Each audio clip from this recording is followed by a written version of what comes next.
I personally really like the way this Dacia Duster Hybrid drives. It's not perfect, don't get me wrong, it's no GTI, let's face it.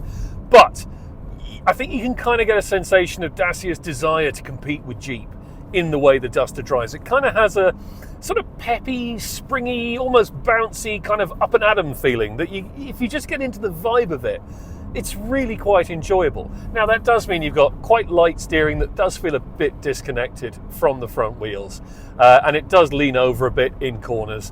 And this 1.6 140 horsepower hybrid engine is most definitely not the quickest thing around. Although at low speeds, the electric motor that's built into the gearbox, that does give you a little bit more pep, which is quite nice.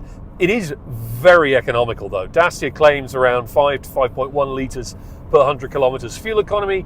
I'm easily getting 5.6, and that's without even trying to drive particularly economically. So I think definitely this is a car that hits its marks and its claimed marks in terms of economy.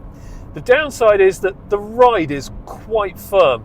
This is a bit heavier than the regular Duster, still not very heavy, up to just around about 1,400 kilos, but nonetheless you can feel that they've stiffened up the springs to cope with the weight of the hybrid system and the battery, and that does mean it's a bit more clunky, particularly around town, which is very annoying, and it does set off a few rattles and squeaks around the cabin, which is a bit of a shame. But other than that, there's just a nice kind of characterful way that the Duster drives. It just feels good. It feels enthusiastic. It feels like a car that's very much on your side, even though it's not even the four-wheel drive version, so its ruggedness is somewhat limited in that respect.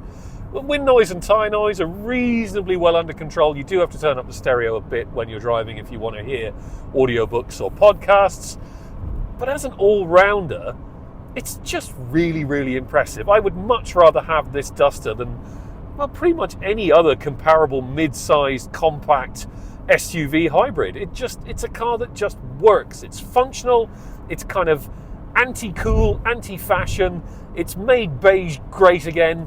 Yeah, come on, what's not to like about this Duster Hybrid?